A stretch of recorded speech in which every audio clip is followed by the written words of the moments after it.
Welcome to Sacred Conversations, a place where Dr. Nicole Dolan and I, Robin Bethel, along with a myriad of guests, explore some of the sacred threads and wholeness of life, held within the light and within the dark, held within the immensity.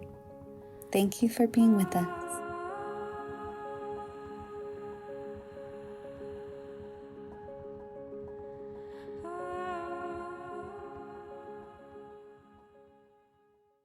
On today's episode, Nicole and I spoke with Dr. John Beradino, a clinical psychologist who, in part through attending graduate school at Pacifica, where Nicole also studied, has deeply steeped in the depth psychology tradition.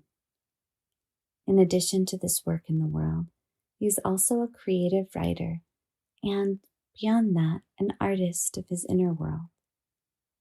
In this conversation, John shared a beautiful story of legacy, of where he came from, and where the stirrings of his soul have moved him forward. We hope you enjoy listening. Today we have with us Dr. John Beradino, who is a psychologist and someone with deep creative vision, and we're excited to have him join us here today. So hello, John. Hello, thank you for having me. It's an honor. Yes. We'd like to begin by allowing you to introduce yourself as you would like to, touching on a little bit, who you are in the world first, please. Well, I like to believe that I'm an artistic person. I also consider myself a scholar, not only of the things that are within this world, but most deeply what's within me and the ways in which that relates to how I interact with and engage the world. Um, I am a student of humanity. I'm a student of my ancestors, my family. The traditions that are meaningful and matter to me are constantly on my mind. I was raised to become a baseball player, to become what my father had wanted me to be, which was interesting because he became what his parents wanted him to be. But at an early age, I decided that I had my own path, and faith was a big part of that. I was raised in a religious tradition, but I realized that religion ran much deeper than just an external dogma or doctrine or the commitment to a religious community. So I'm a curious, creative person. I'm intuitive. I like to think that I'm grounded in many traditions, but most notably, I just like to consider myself uniquely curious. Hmm. I love that. And I feel like you went straight to our deeper question that we were going to ask next and centered that, which I feel like who we are in the world and who we are inside is obviously so bound up together, right? But I love that you just went straight to that. And so I almost want to fill in a little bit of the other level, which is now you are a depth psychologist in the world. You have that practice and you're a writer and you have a podcast as well called In the Middle for Men, I believe. Right? Yes. Yeah. Yes, I'm a depth psychologist. I'm not a Jungian analyst, but I'm steeped in the traditions of the psychodynamic tradition. I am a writer as well. I've been writing. I was a creative writer actually in school at the University of Arizona. So it's always been a passion of mine. And then, of course, I have a podcast with my friend Gary Eelman. We focus on middle-aged issues for men and those things that we feel are bypassed in our culture and overlooked and neglected. Gary is a former corporate executive. So we have podcasts on corporate leadership, critical thinking, toxic masculinity. We talk about our fathers and the ways in which we learn from them and how we can pass down those traditions and messages. And I think that the deeper elements of life that relate to how we relate to suffering and deal with crisis and conflict, and how we look within ourselves to trust the hidden parts of who we are to emerge in moments where perhaps there needs something more than just a problem to be solved. Mm-hmm. Thank you. As a further introduction, we'd like to ask you to share something that is a sacred story from your life. Whatever feels meaningful to you to share, we'd love to hear that and then move from there. Well, the story that always comes to mind for me is those of my immigrant family members. My grandfather and grandmother came from Bari, Italy. This is in the tip of on the eastern side in Puglia. They traveled here with a dream. My grandfather wanted to be an opera singer and to Mm. follow in the path of Enrico Caruso. When he got to Los Angeles, this obviously the heart of the film industry, the kind of budding film industry at the time. My father joined the Argane comedies as he was a handsome little boy, so he kind of stood out and he participated in some of the scenes and whatnot. And one of the directors, or I think it was a director, somebody who was on the site, he saw my father and he said, "Look, your son." Went to my grandfather. He said, "Your son is going to be an incredible actor." And he said, "Look, just give me $10,000 and I'll turn him into a star." This was in the 20s. So he ended up giving this money to this man, and then unfortunately, the Great Depression hit, and he lost it all. He came from a peasant family, so losing that kind of money, no matter at any time in a person's life or any generation, is a tremendous wound. But it was something that shaped the life of my father, and therefore shaped my life as well.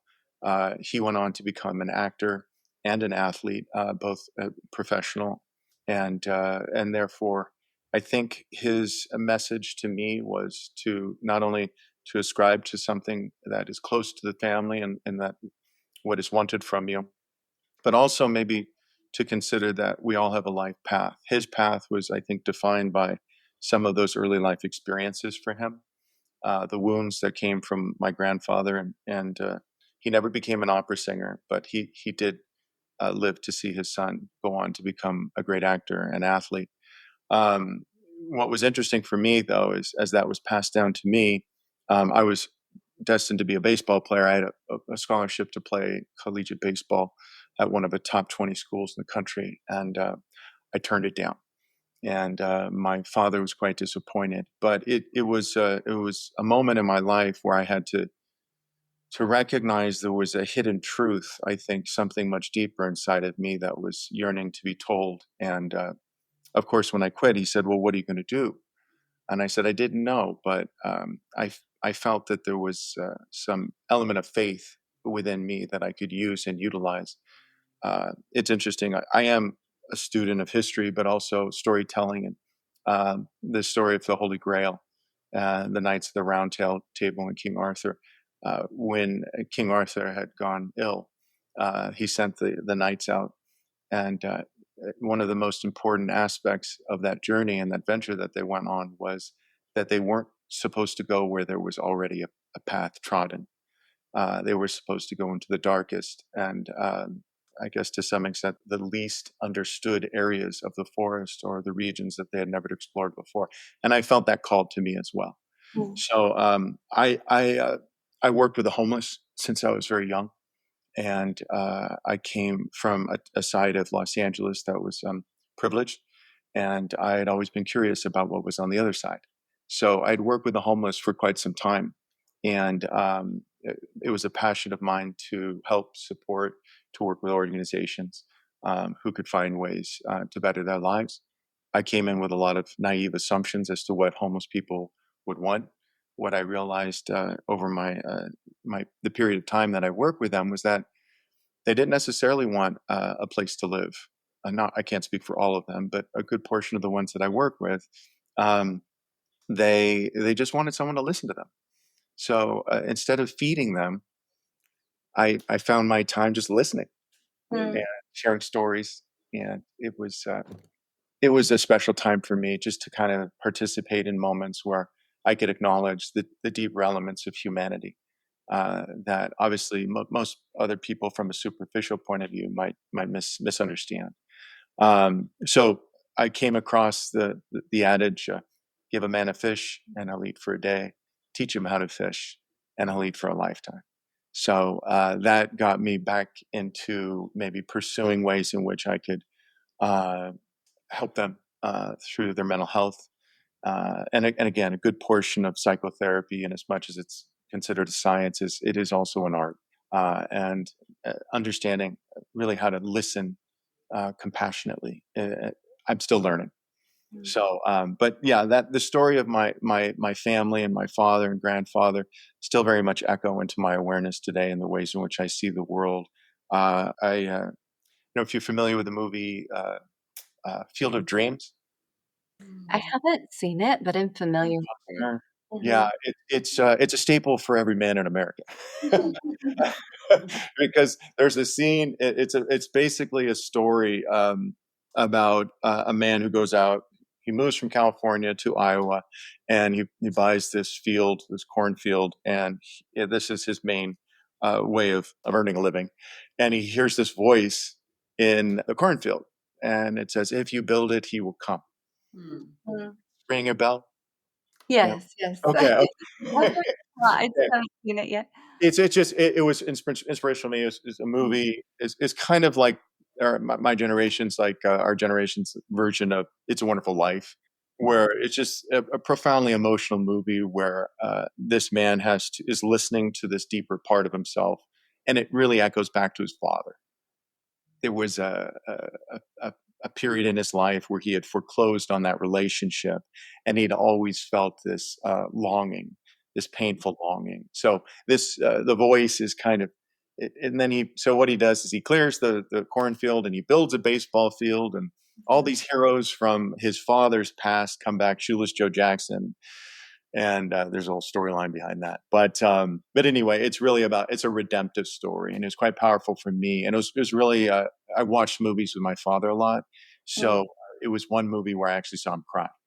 mm, It's a very special thing to see your father emote in that way, and it moved me.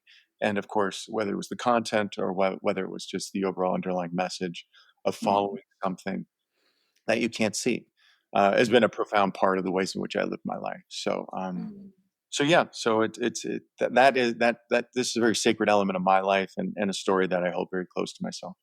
mm, Just want to jump in there and share what's so interesting to me is so far, Robin and I have only done this a few times. And even the first time before we started, I was kind of like, because we're kind of just swimming in the soup right now, just kind of reaching in intuitively and saying, like, yeah, I don't know where we're going yet, but let's just go. Right.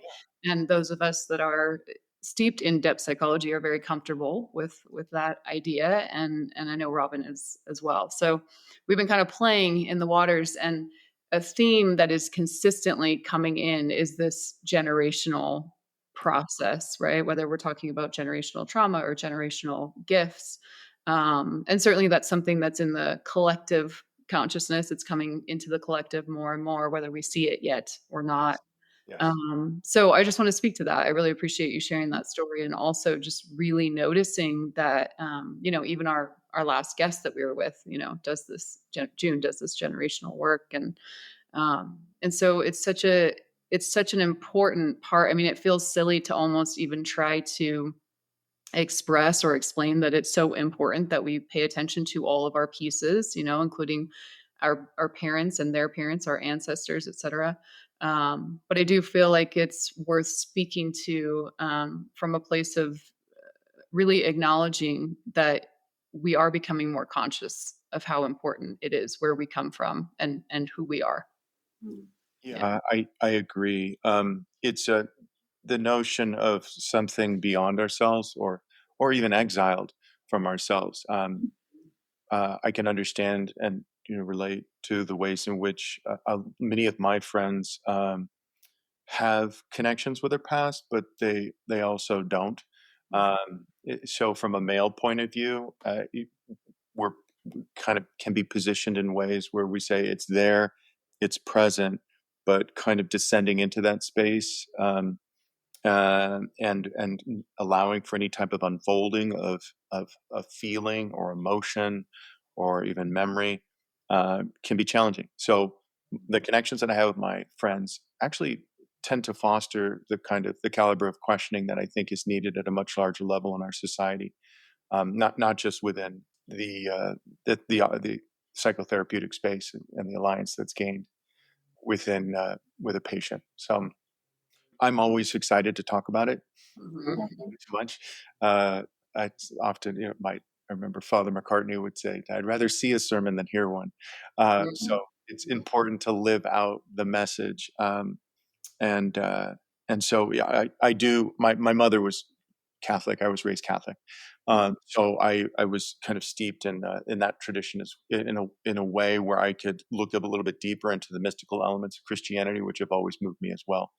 So and philosophy. So that's where I credit Pacifica for really kind of nurturing some of that elements and going back to the roots and the etymology of the words that we use, but also I think open to the divine potential that we all experience in some ways, but far too often neglect. Mm-hmm. I appreciate so much, and I want to sit with this and might have to sit with this elsewhere at some other time. But what you just said about an appreciation that you have of Catholicism in your life when you're not an identified practitioner of, but what you said is that it gave you a way to deepen into some of the spiritual gifts of Christianity. And it's interesting. I'm like, I have to sit with that. And I also was raised Catholic and do not practice and kind of rebelled against it, honestly. Like, I think since I was about 3, my question to my mom was always like, okay, well, what if, you get to the pearly gates and you got it wrong? They were like, everyone was supposed to be Jewish or whatever it was, right? So I'd been questioning it my whole life. But that speaks to like what can come up in me is this paradox, which I wanted to get into today. So I might bring that back in a second. But it's like when you share that, I'm like, oh, that's really fascinating. And I'm aware of how much of that is still kind of a little bit split for me. Like I'm like, I appreciate the idea of going and deepening into the beauty of what Catholicism may have offered. And I recognize when you share that there's a part of me that, oh yeah, kind of keeps that over here, right? Like kind of splits it into a way of like, no, it didn't offer me that, or maybe, or it's not that it's all bad, but just to give an example of like black and white thinking, right? Or like you use the word exile, right? Like taking a part of self and splitting it off and putting it over here on the shelf. There's a part of that I think in me that came up when you said that. It was like, oh, I'd love to explore that because I kind of put Catholicism over there in a box, Yeah, which is common, which is extremely, extremely common. So, and understandable. But the interesting thing for Catholicism for me is, in as much as there was a time, I know the moment I did it because I felt the guilt coming in. And when the guilt was coming in, I started to say, I followed Joseph Campbell's path because he was Catholic as well. He said, I'm going to unpack all of the imagery, all of the symbols and what they mean and where they came from before I surrender the ways in which I experienced my childhood faith.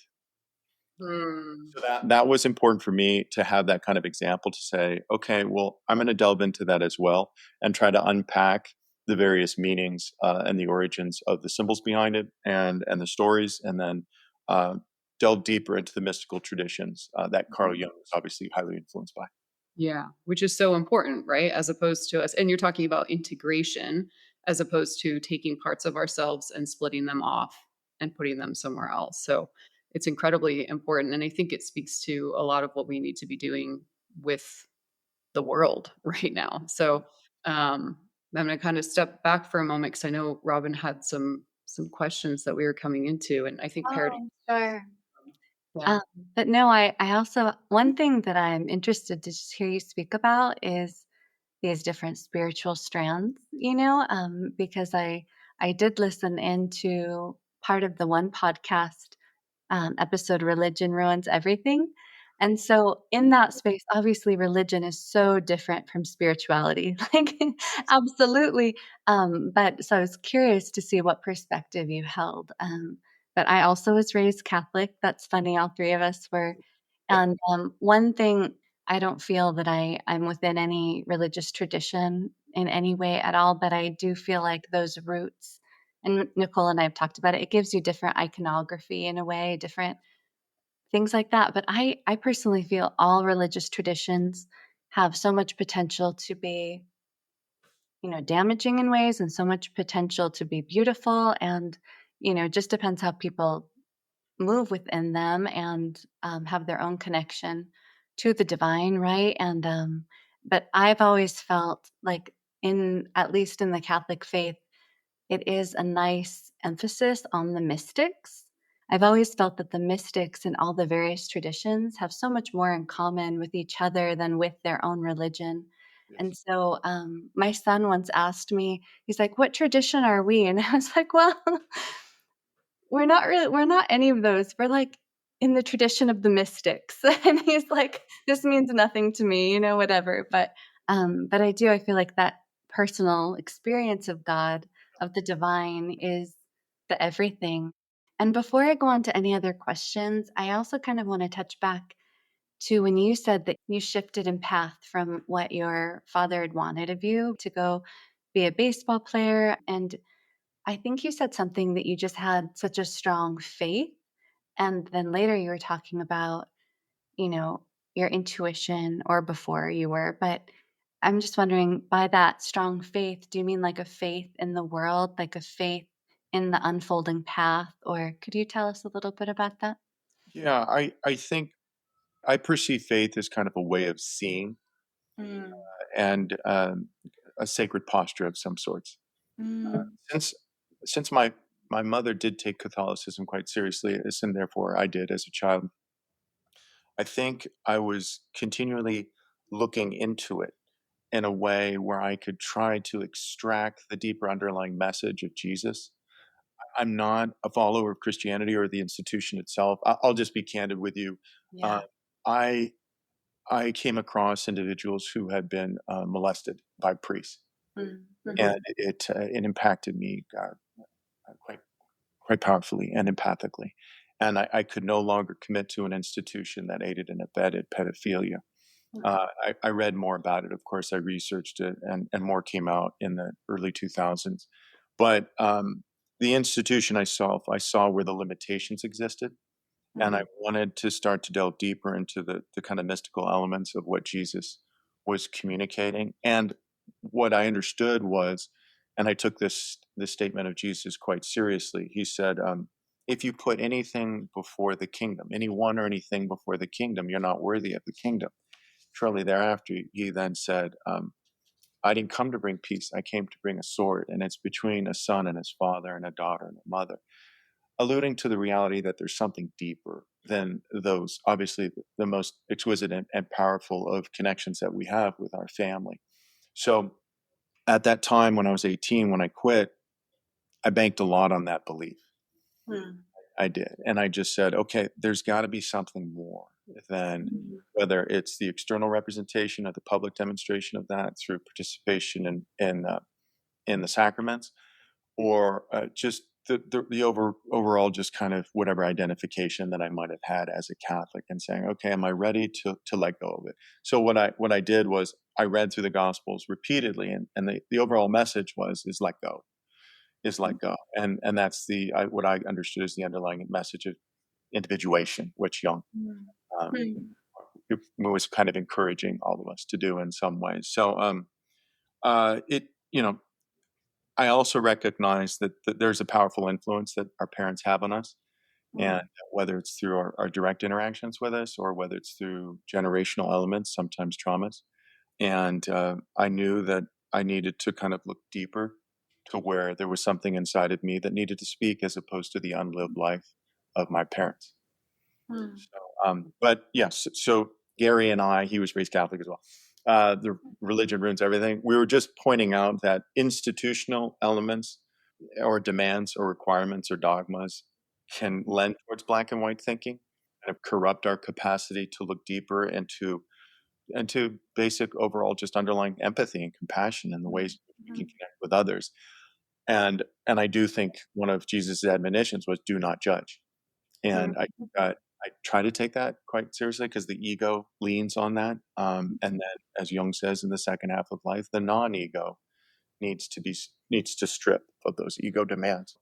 So spirituality, yeah. So, and that's a broad term, and a lot of people have their own unique understanding of it. But I do try to see life through the lens of possibilities. And Nicholas of Cusa, who's a mystic as well, 16th century, he had a Latin term, posse ipsum, which means he saw God as possibility itself. So that strips away whatever limited interpretation that we might have of God through finite. Because we can never define it truly, right? Yeah. So kind of bursting through that. Yeah, bursting through that and start seeing myself through possibilities and to seeing others. So when a person comes into my office, I don't define them through the pathology, but rather through where they're encumbered by attitudes, beliefs, orientations, or behaviors that interrupt or interfere with the possibilities or potential that they have within them. Yeah. I love that. I think that's a decent bridge there too, Robin, because you wanted to ask John about depth psychology, right? You had a question. I sometimes I try and help friends connect with a therapist. Yes. And most of the time, they haven't really heard of depth psychology and they're not very familiar. And I try and explain it a little bit. But to me, it feels like so starkly different from my understanding of something that's more like cognitive behavioral therapy, which is maybe what more of my friends have experienced or just something in that space. So I would love for you, John, to just explain for anyone listening how depth psychology is different from what they might be used to with other modes of therapy. Well, I'll use a quote. It always stands out in my mind by is a Jesuit priest named Baltasar Gracian. He said, "When you counsel someone, you should appear to be reminding him of something he had forgotten, rather than the light he was unable to see." Um, Unfortunately, I think this stereotypical orientation to therapy is to fix me, to fix something, to bring someone back to maybe who they once were prior to their illness. And depth psychology, I believe, offers the opportunity to delve deeper, to see, let's say, if someone comes in with depression or anxieties, to see that not as a problem or a pathology, but rather a portal that guides them into the deeper regions of themselves that have been neglected throughout their life. So there is this element of when you obviously, I think the most courageous thing that person can do is enter into therapy because the first session is just kind of releasing and speaking about all of these things from your past. You don't know the other person. So there's a tremendous amount of trust. I could even use the word faith maybe.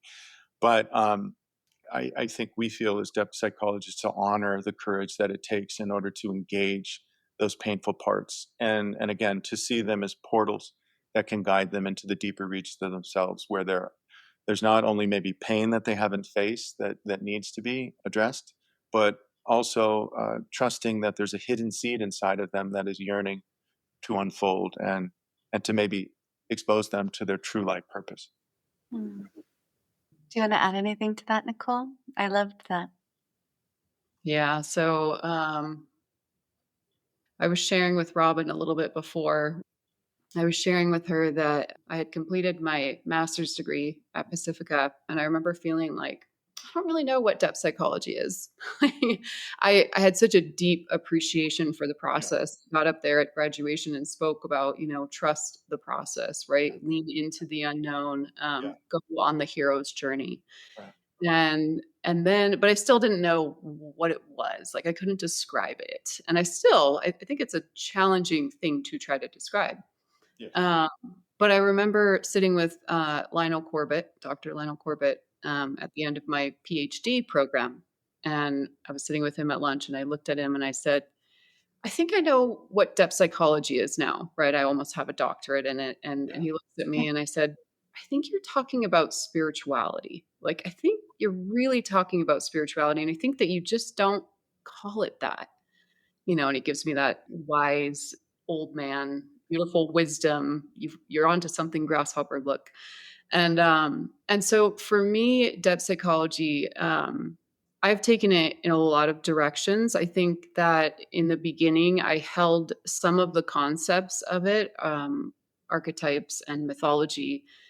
In the beginning, were things that were a little bit too far out there for me, even with the degrees and the studies. It just, and I was also so much younger, I think that it just was kind of like, I don't know. So what it really did for me was it deepened me into my own story, my own healing, my own trusting of the process, trusting in the um, necessity and meaning of suffering, right? Like you're saying, like understanding symptoms as soul language. What does the soul want, as Yeah. opposed to something that's wrong with you or something that we need to fix? Yes. Journeying through the depths of the unknown and the underworld, et cetera. So I'd come out with all of these beautiful concepts, which I would still use to describe that process. But I will say, over time, what's been interesting, 10 years down the road, is I have actually integrated more into those stories. Like, you've brought in so many beautiful ways, just even in small ways of story that you're sharing, that really Yeah. helps the individual find themselves in a frame, right? Finds themselves in a story that not only belongs to them, but belongs to the whole. Yeah. So, Yes. so I still, as you can hear, I don't think that I can or even want to try to describe exactly what I think depth psychology is, but I like to, from my own perspective, really share some of those concepts of what it can look like, I guess, is how I would hold that. Yeah. We're all, language is always limited. Mhm. And we're constantly grasping for what it could be. I mean, even the term God in itself is so limiting. Uh, but yes, I would agree. I think there's kind of a natural unfolding as to the ways in which we relate to it, Mhm. depth psychology, and this approach to addressing the human experience. Uh, but I do think one of the things that I can firmly say uh, that helped me in my experience with it, entering into Pacifica, and then of course throughout, and then afterwards, is trying to see any pain that I experience, whether it's a mistake or if it's a deficit, if it's grief or just something that's maybe can be uncomfortable. I try to see it Mhm. as an invitation to look deeper and to recognize that maybe there's a dormant possibility there. So that in itself, I think, has always been powerful for me. And Mhm. then I think in my interactions with the individuals I work with, I try to model and then encourage that point of view. Uh, Absolutely. Yeah. Yeah, absolutely. And I like that you brought in too that it often does, interestingly, I mean, it's not surprising to me or you, I'm sure, when I say this, but it's interesting in a sense to others, I think, in the beginning of this work, to understand that it does lead you to life purpose, right? yeah, And I think the process of working in a deeper way also brings us into the world of understanding that this is the work, this is what we're doing here. So it's an interesting concept to hold, different from, somebody who needs to see someone or talk to someone because they could use some support or assistance. It's that too, yes, but ultimately it winds up being an invitation into life yeah, and like who we are and why we're really here and what we are doing and our purpose. So yeah, um I mean, both of us, obviously. I think anybody who's studied depth psychology just loves it so much and appreciates it so much, and it's life changing, yeah, right? I mean, yeah, it is also holding trauma as catalyst for transformation. So, yes, like yeah, you said, really leaning into those difficult moments as invitation yeah. to grow and heal, and then on the other side, really discover something meaningful. And that's probably, you know, I know, Robin, through your storytelling background, you can understand the alchemical movement that occurs through a narrative.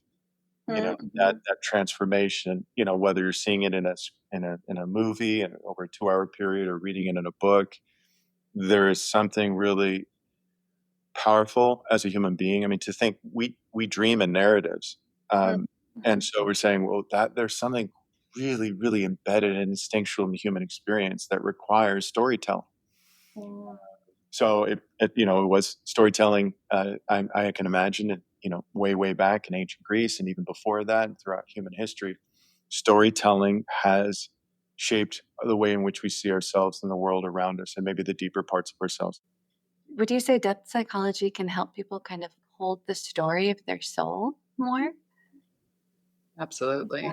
Yeah. Oh, very much so. Yeah. I mean, I think the wonderful part of depth psychology, I think it's oriented towards the miraculous nature of unfolding. And again, alchemy is always kind of at this movement into something dark and unknown, and then this kind of transformational element, and then leads to greater levels of understanding or light or whatever that might entail. That's why Joseph Campbell, I think, was so instrumental in kind of bringing that out. He was Star Wars. I don't know if you guys knew this. How he was influential with George Lucas, and Star Wars has been, at least as a myth within our culture, has been very, very powerful. So, Right. so it doesn't matter if it's the Odyssey or Star Wars. It means something to the people within the culture who hears the story. And I like your mentioning alchemy because I feel like that word comes up often, because it's like inner transformation is always this alchemy. It's like allowing, opening, unfolding, and then transmuting into something different. And Yes. that's probably like everything I've heard of depth psychology from Nicole and from what you're saying. It's very aligned with this inner alchemy, which is just so much, it's so everything, compared to like, let's stay on this level of our thoughts only.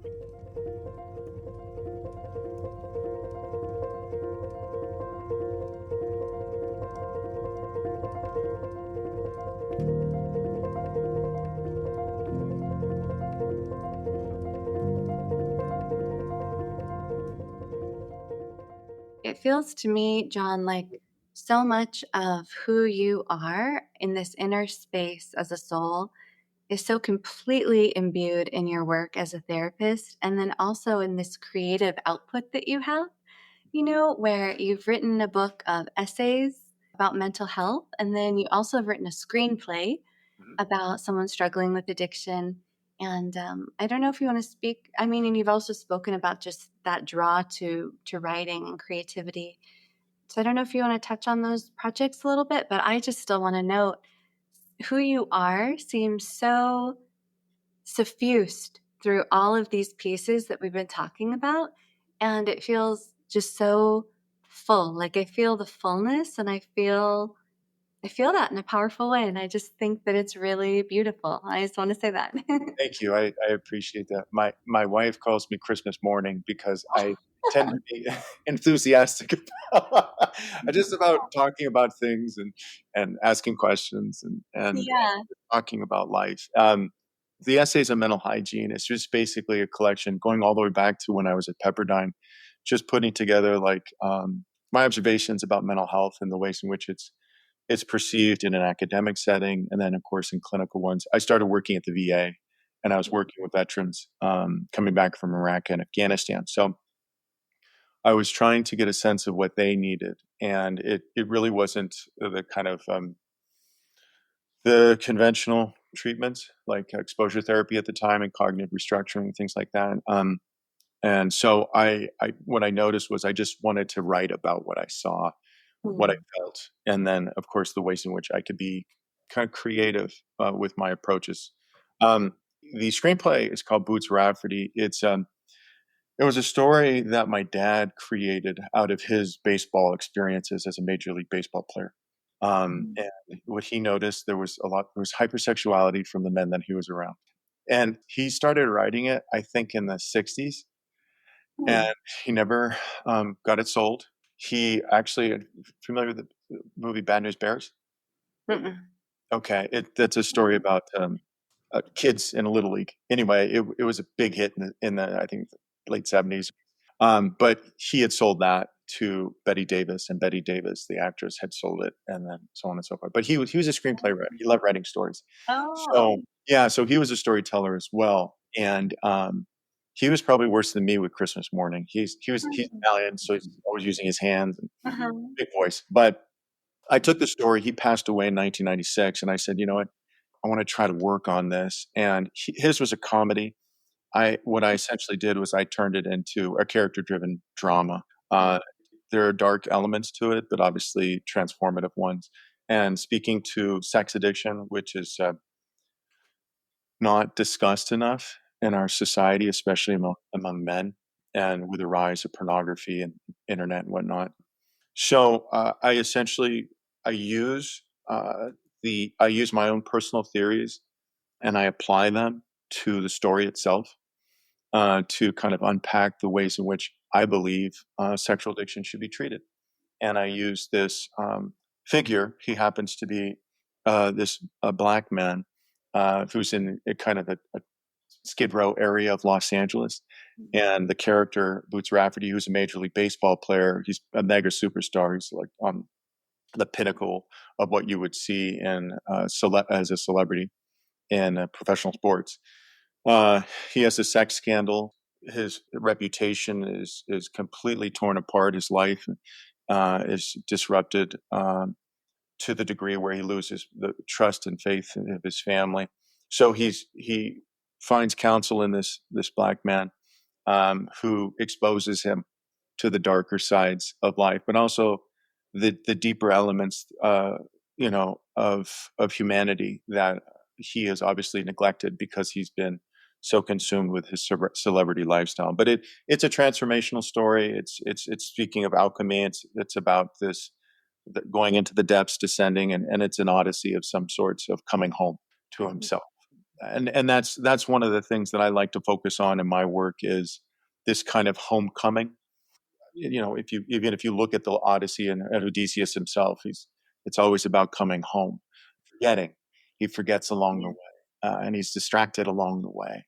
I see the essence of depth psychology is leading a person back to who they are and what they've lost, because so much is left behind. There's a theory that Plato had, anamnesis, which is the theory of recollection, which is that when you're born, you lose sight of who you are as a soul. And then all learning in your life is essentially a remembering. Sometimes I tell that to my son, that it's just like we're here to remember who we are, Very much so. And I love that so much. And in that story, too, I feel it ties back to your first sacred story, this creative side of you as well. In the screenplay, it threads back to your dad, too.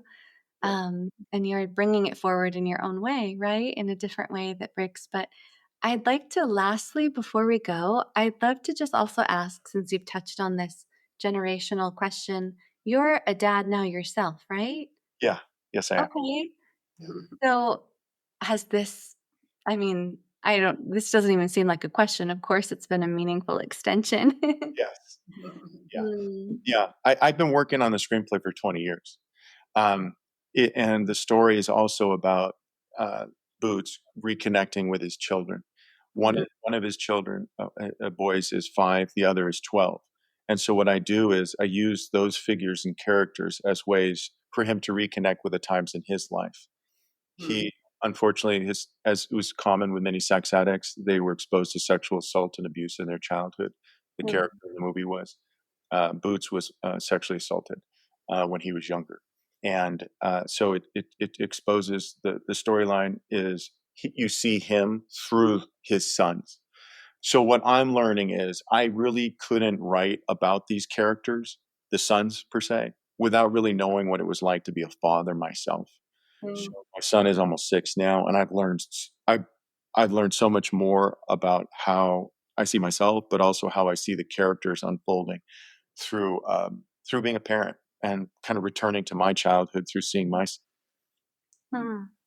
Thank you. Well, thank you, John, for letting us see all these different textures of who you are in the world and everything you're doing as a soul here and experiencing. Before we go, is there anything else that you would like to add? No, I just want to say thank you for having me as a guest, and I wish the best for Sacred Conversations. This is a wonderful forum, and I imagine the two of you are going to go on to do wonderful things. So I hope you continue these conversations, and others are able to gain from it as much as I have over this last hour. Well, thank you. Nice to meet with you, John. Nice to meet you, Nicole.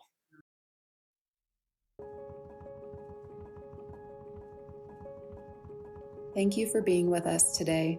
If you feel called, follow the podcast wherever you listen and connect with us on Instagram or YouTube at sacred.conversations.podcast. And most of all, may you keep opening to yourself, to the mystery, and to the story within you that's still being written.